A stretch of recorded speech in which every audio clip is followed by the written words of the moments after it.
Announcement, because we're starting with a big announcement. I don't know how big it is because I think Steve kind of addressed it on Twitter already, but I can just give you the time. If you folks are looking for a little update on the Kirk Minahan show, me and Steve dropping an episode that we recorded this morning. That'll be up at 8 p.m. So make sure you're refreshing your iTunes 8 p.m. or it'll just be up when you wake up in the morning. But if you want to hear it the second it comes out, we actually got to a lot of shit. I think it might be over an hour. We had to do it in two parts because we got to some stuff. We got to Carano's beef with some pro-masturbator or something. There's some real serious election coverage. NPR Mike makes an appearance. Big tease about Mike and the Minifans this weekend. Deion Sanders, a bunch of serious stuff. But then when we left the studio, the Brandon Walker shit happened. So you guys were going to get an episode either way, but now you get a extra longer, juicier episode tonight at 8 p.m. So make sure you look for that. And Justin, tweet that out that I just announced. 8 p.m. is when you folks can get the update you've all been looking for. It'll be a letdown because Kirk's not on. It's just me and Steve. So don't get too excited, but it'll be something for you. How have you ladies been? Welcome to Last Resort, by the way. Have you been getting adjusted to no podcasts? Are your lives miserable still? No, I would say I'm, doing okay and trying to fill the gap as best as I can. How about you, Allison? I am lost in podcast outer space. There is nothing that fulfills the Kirk Minahan show need. That's what I was looking for. Yeah, I can't even. I can't even. I was like, not really. Don't really miss it. It wasn't a big deal. I do miss him. I don't really give a shit to be honest with you. I do. Even the ones that I listen to on a regular basis just are not doing it for me right now. So I've been kind of out of the podcast world. It's got me shook. Well, you guys get a little taste tonight at 8 p.m. Kirk Minahan Show. Make sure you're subscribed. I can't imagine you're not already. But I don't know why I'm blathering on. Why am I wasting my time talking when it was proclaimed on Twitter pretty loudly that the real star is, no offense, Tara. The real star is Allison. I think everyone kind of confirmed that. A shooting star on this podcast, and we're really just dragging her down. Yeah, sorry. Stop it! You're making me blush. No, I am not. I am not a star. Trust me. I don't know. I think you're on a rocket to the moon. Me and Tara are weighing you down. I think the Allison show is coming out soon. Oh, but for now, can't wait for that. We've gotten some surprisingly good questions. Since we're live tonight, feel free to throw some more questions in the chat. Maybe we'll get to them towards the end. But I will say we've gotten some good questions. Where do you guys want to start? Should we start on a more serious note this week and then get to the sillier ones?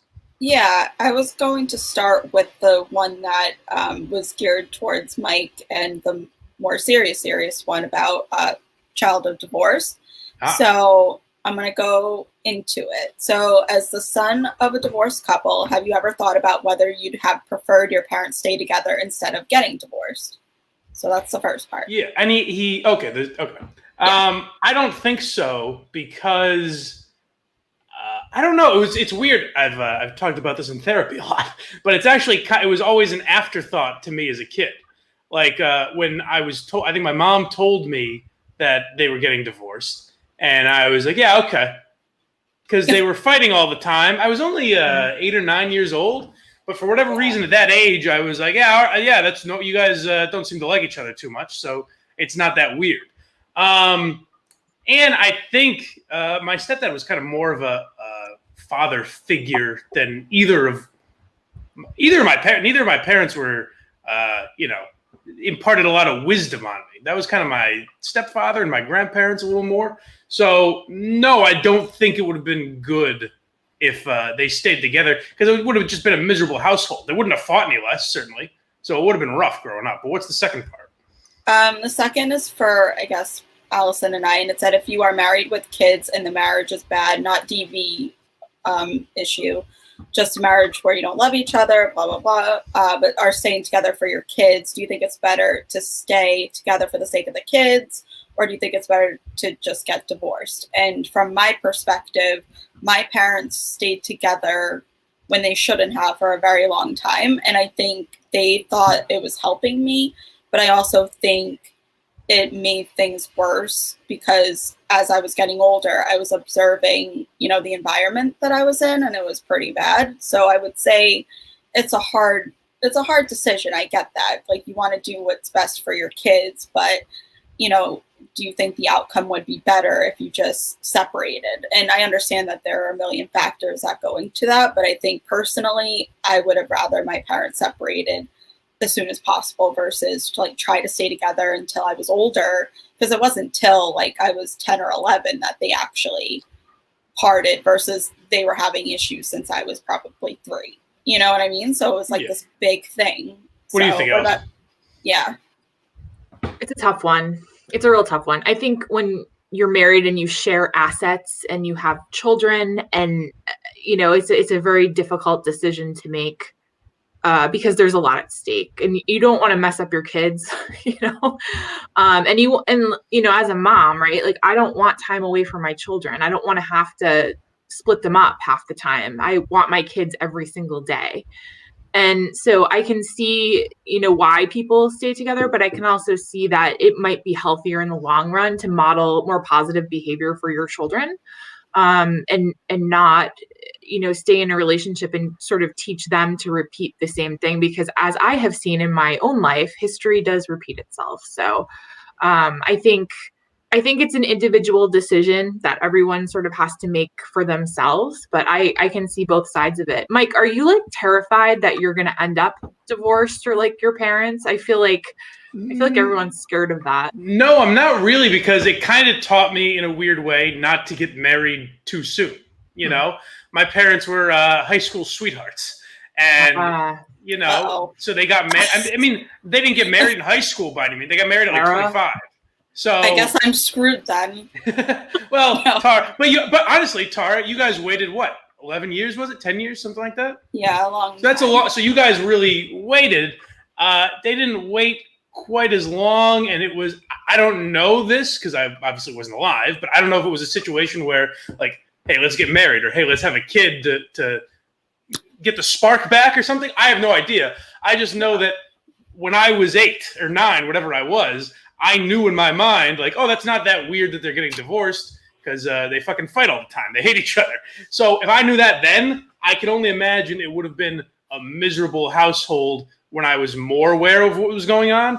And also, I mean, it's tough for me to say because I think if my dad was around all the time, then maybe it would have been tougher for me as a kid. But in my mind, it's like, well, I didn't see my dad that often, but my parents were divorced, so that wasn't that weird. If he was living in the house and I didn't see him that often, that probably would have been fucking devastating for me. Like, I wouldn't have known what the fuck to do with that. So I personally don't think as a child of divorce, it's ever good to stay together for the kids. But I didn't come from a loving marriage. Like I don't remember it ever being a loving marriage, so it's different for me than I imagine it is for other people. That was deep. And speaking I feel a little depressed now. No, well, I was going to segue. We'll turn this thing around. Don't worry. I am. So KMS commenter asked, how big is too big and what is considered long enough? Now, answer carefully, ladies, because I am in the room here. So let's not. Well, no, I mean, I kid. Be honest. Be as brutally honest as. Allison, go for it. Thanks, Tara. I appreciate it. I appreciate the toss to me on this one. I don't really. Okay, like so. I'm trying to interpret the question, right? Like, is he having a problem because he is too big, or like is she not like? You can't tell by the way he asks. Right. It could go either way. But it's considered long. Yeah. So in general, I think you need to be confident with what you have. And if you feel like there are issues in that department, to be, I guess, as transparent as possible with your partner and figure out what works for you both. Yeah. That's my PC answer. Do you think, is it, unless it's comically small or like world record setting big, if we're talking a somewhat normal sized penis, is confidence more important? Like, if he's working with a smaller dick, but the guy knows how to use it, as they say, does that offset a little bit? Yeah, I feel like men are like obsessed with this topic. It's like, It's all we think about. well, apparently it doesn't really matter, honestly, as long as everyone's enjoying themselves. It's all Right. good. Like I was going to say something like really out there. I mean, honestly, like I understand that, you know, if the woman is enjoying herself, you would know. And I understand there's some other stuff with that too, because I know a lot of the time men assume that women are faking it and all that jazz. It does happen. Yeah, No, but no, it can't. I would say I don't. And I would say, I don't know how to answer this. Like, this is just like weird. We're talking inches. I think the man wants an actual measurement. Can we give him that or no? Is there not a real answer? No, everyone's different. Like, Allison, do you have a? I don't know. Well, I mean, it's like, what can you do about it? Like, you have what you have. It's not like you can, like, cut it off or add on. You know, there's no sense in worrying about it. I mean, there are. I don't know if there are viable surgeries you could undergo. I wouldn't trust any of them, but I would say if you sounds terrifying. So I don't know if this guy's dealing with someone he hasn't had sex with yet, and maybe he's nervous about it. In that case, I would say go in confident, no matter what. Because that's what I say. Yeah. Either way, it's going to happen. So she's not going to laugh you out of the room, most likely, unless it's. We need a follow up. We need follow up questions. Yeah. We need exactly. This is like very vague. Go in confident, and if you're already in a relationship with this person, then you should know. And if you don't, that's a problem in itself. If you don't know if you're satisfying her, does that make sense? Right. I think that's something you talk about or you figure out in some way. So there you go. All right. Great. Hopefully we did a satisfactory job with that one without giving him real raw data. But what else do we have? So I finally convinced my girlfriend to perform ass to mouth. A long time I'm so glad fantasy. you're reading this and not me. However, I'm kind of like disgusted by her doing that. I refuse to kiss her on the mouth since. What can I do to get this thought out of my head and save my relationship? I shouldn't be laughing. That's terrible. So the guy wanted ass to mouth with his girlfriend. And he got it. And it seemed like he was begging her to do it. And now he's disgusted by her. Yeah, because it was like a long time fantasy of his. I think you gotta live with it, man. Like this was a thing you wanted. Whether it lived up to expectations or not, you gotta live with it. I don't get the appeal of that at all, other than just like degradation. If you're into real, what's the word? Not cuckold, but I don't know the word I'm looking for. But really degrading someone. What? I think that's the only submissive. Submissive. Thank you. Yeah. So I think that's the only benefit to it. I've never really gotten that, but you gotta live with it. If this is someone you enjoy being with, then you gotta somehow put this behind you. Yeah, and if this is a deal breaker, then if you can't even kiss her, I don't know what to tell you. Like that's just not gonna. Yeah, but I don't know. I would die with this person because of the guilt of making them do that. I'd be like, well, I can't leave them for this reason because it's on me. I made them perform ass to mouth, so now I have to live with the consequences.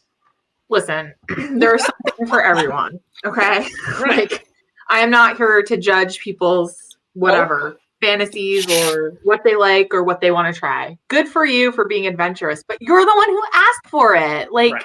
It's not her fault. Like, and maybe some things should be a fantasy. Maybe some things should maybe that's a lesson learned, right? And don't be immature about it. Exactly. Get us some fucking Listerine and some Dr. Sheffield's toothpaste, and you'll be good to go. That's absolutely right. She's fine. It's been many weeks now since you sent this question, or at least one. So anything that was lingering is now. Yes. Hopefully those kids are still together at this point. Yeah. No, we might be too late. All right. So this next question I find very intriguing because I feel like it's a no-brainer, but this is the shift supervisor one. of a fast food. So I'm a shift supervisor at a fast food restaurant. One of my employees gave me a ride home the other night. She has a healthy sex life and is always up for no strings attached sex. When dropping me off, she kept asking if I was going to invite her inside, hinting that we'd have fun. I didn't invite her into my apartment because I'm her supervisor, and I fear she might use sex to blackmail me in the future. I have seen her lie and manipulate to get her way with people, much smarter than me. But I'm in a Steve from Providence like dry spell right now, so I regret not doing it. Should I invite her over and take her to Pound Town and fuck the potential blackmail? Well, no. Right? Like, yeah, if your if your instincts see crazy, don't go against those instincts. And he's already thinking, negatively about it, thinking that she would blackmail him, and then there's already that manipulative behavior. So I would say no. Plus, it's probably illegal to do that. I don't know. So, and then you have to think like, what are their ages? I don't know. I'm thinking more specifically. Yeah, but I just think you even have to think of the time we live, where even if you would need ironclad proof that you did nothing wrong to get yourself out of a situation. Because even if there's just an accusation and if you don't have the proof to get yourself out of it, you're fucking toast. Especially if you're the supervisor and she's the employee. So I would say, unless you kind of want out of your job and you don't think it'll affect your next job, short of that, I think you just get on Hinge or Bumble or something. I was just gonna say, get yourself some Tinder. There's plenty out there. Yeah, find another way out of this dry spell, because unless your instincts are often way off, like if you don't trust your instincts at all, maybe give it a shot. But I think if you smell crazy, you gotta stay away. Well, then what if the sex sucks and you have to go to work the next day with this person? Like, what if it's super awkward and embarrassing? Like that, I don't know. Like that could go. That way. or if she ends up liking you or has feelings for you and you don't feel it the same way, there's a million reasons this could go wrong because you work together. So I think the best possible route is to just stay away completely. Agree. All right. So I do want follow-ups. When we all agree, when we all tell someone not to do something, I'd like to hear from someone who doesn't side with us and tries the opposite and sees how it turns out. Because we might be wrong. Who knows? We want follow-up emails. I want to know. Well, I think we should turn out. Right. We should follow them up in 10 years, these people, and see how they're doing. Yeah. Did your girlfriend ever get the shit out of her mouth? Things like that. Right. We need follow-ups. We're here for it. All right. So we have another interesting one. So I was over at my friend's house. I went upstairs to use the bathroom and walked past a sister's room. She smiled at me, then lifted her shirt and flashed me. I don't know how to feel about this. On one hand, I'm turned on. On the other, I feel violated. Any advice on how to process this? This sounds oddly familiar. I believe this is the Kirk Minahan Me Too story, if I am not mistaken. But good try. Listen, I would just say I'm curious the ages of these people, and I want to make sure everything is on the up and up before I answer something like that. But I'm also the Me Too story. Yeah. I don't know. It's very. Am I right? Yeah, it did.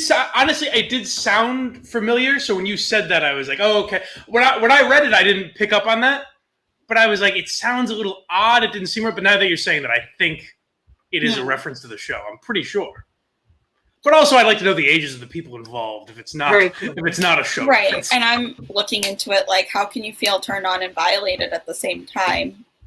I guess. I mean, I guess you can, but. It does seem. I'm trying to think. That it's funny you said that, Allison, because now my mind's. I'm trying to. It seems like a show reference, but I'm not 100%. It is. It is. I'm telling you. So they did their Me Too stories when they were on EI, right? Mm-hmm. And Curtis told that whole story about summer camp counselor. Do you remember? Okay, and then, I was thinking of the Kirk Minahan shows. That's why I couldn't get to it. Yes, you're 100% right. Never mind. We've been joked. We've been had. I think he was man. I don't know. I want to say she was. I lost you guys. Oh no, you're here. Oh, no. I hear you. Allison's the only one that knows this goddamn show. How are we gonna fucking run here? Well, hopefully Allison joins us back. Froze. She's 100% right. I'm back. That was Curtis trying to tell his Me Too story. And it wasn't a Me Too story. Yeah. It sounded very odd to me. I was like, but I couldn't put my finger on it. But great call, Allison. So if I remember correctly, Kirk was like 8 or something, or 9, like 10, whatever. Mm-hmm. Getting into the pre-teenage where maybe boys are a little interested in what's going on. And the sister was like 13 or 14. Like it was inappropriate. So sounds like Me Too story, and So I guess we don't have to. There's no consenting age, and luckily it seems like everything worked out. I think so. Right. All right. So I'll go to the Jon Stewart one in a second. I'm trying to see if there's anything else that we missed. That's a professional tease right there. There is one that you missed. Oh, go. You got this. This is funny because, so this person recently messaged a large WhatsApp group about his troubles mounting his 9-month pregnant wife during coitus. His wife is not part of the group, but found out and is furious with him for embarrassing her. Any suggestions to soothe your wife? Wow. I certainly wouldn't know anything about that. So I'll let you ladies answer this one first. I don't know. I know, and I've never experienced that. Allison? I don't understand why she's so embarrassed. It's kind of nice. Well, I don't know what the group is. I don't know who you're talking to. Maybe she doesn't want your private life revealed to all these people.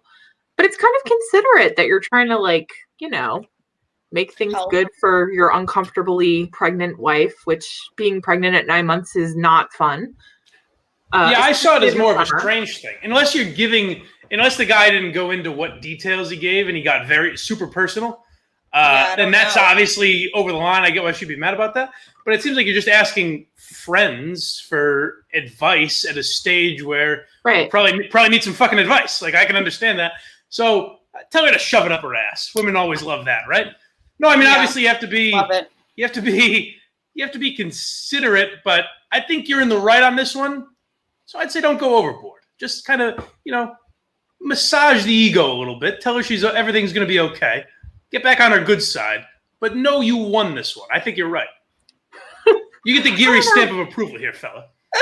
I think when women are that pregnant too, there's a lot of insecurity issues. Like your body is not yours. You don't feel the same. Like for me personally, I don't feel very attractive when I'm pregnant, and 9 months in August, like in this heat, there's probably all sorts of fluid retention and swelling, and it's not cute. I was pregnant. I had my son August 24th. So I can relate to that. So I would just say, tell her she's beautiful, be kind, be gentle with her, let her know it was just for her benefit, and apologize and move on. I disagree. Tell her she's fucking nuts. Tell her she can shut her mouth if she doesnn't like it. That's what you do. I think that'll settle things down. Let us know whose advice you took.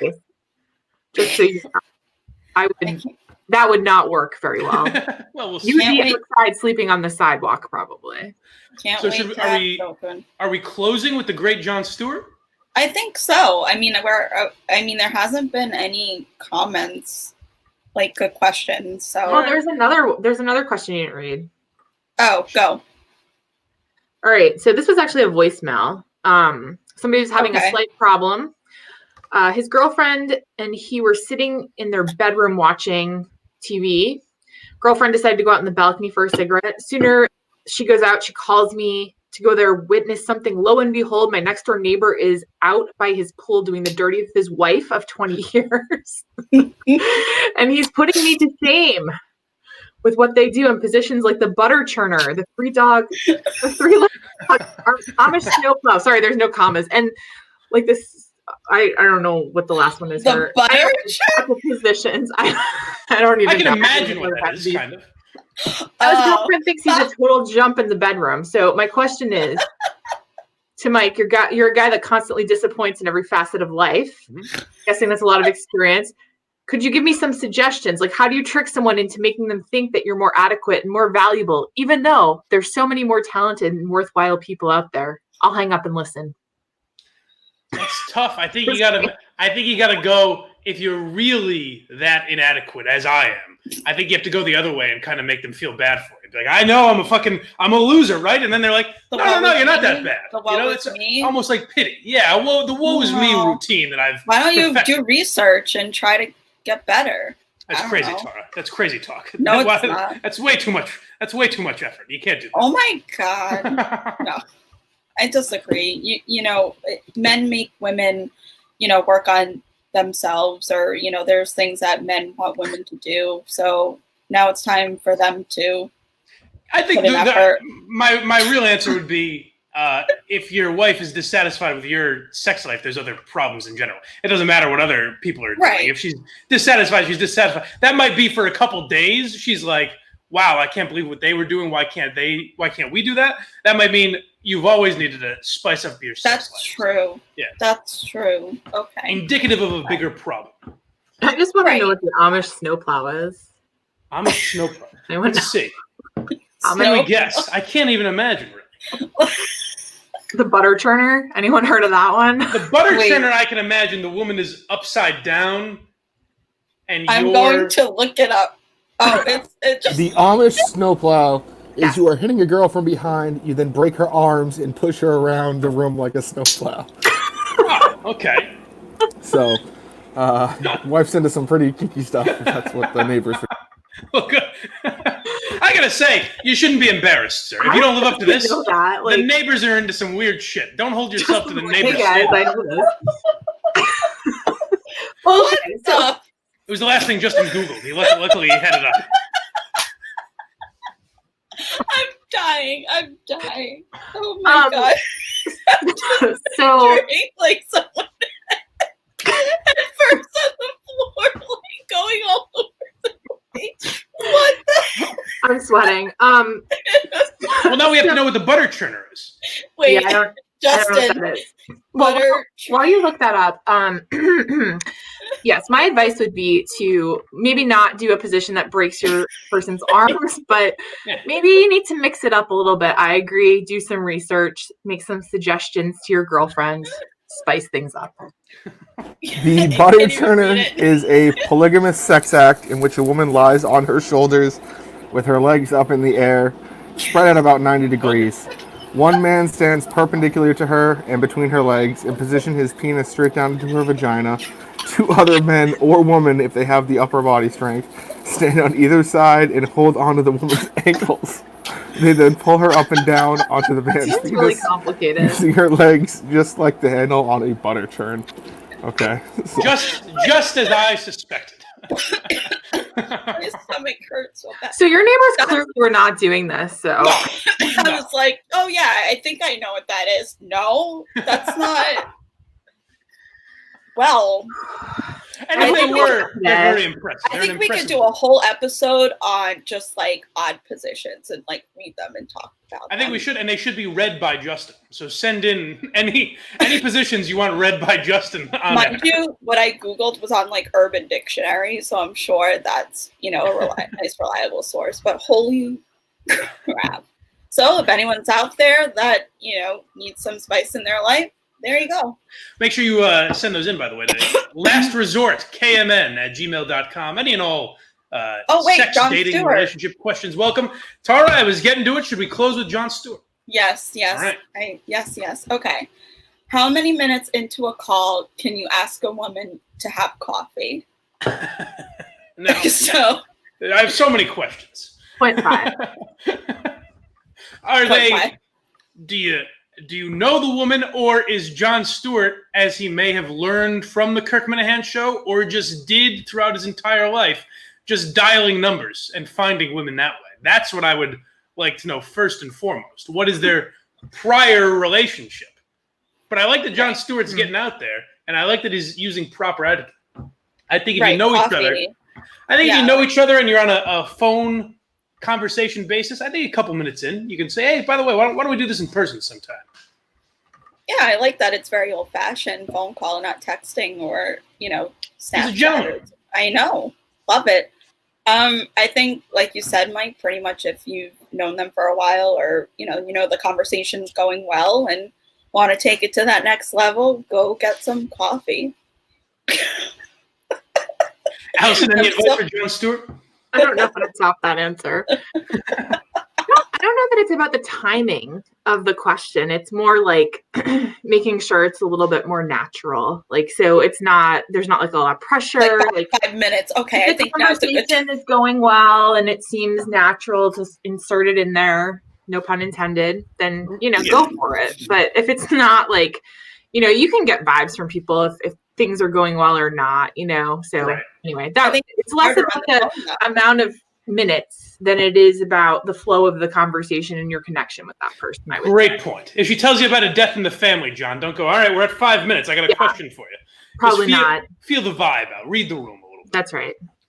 All right, guys. I think this was another solid week. I think we really covered all the bases, from divorce to asking women out on a date, to sex in the workplace, to Amish snowplows and butter churners. We really cover all the bases. So if you have any future questions, send them to lastresortkmn@gmail.com or the voicemail as well. I forget the voicemail number. Justin, do we have that?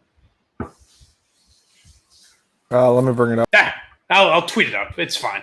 I'll tweet out the voicemail and leave us those as well. We'll talk to you next week on Last Resort. Sounds good.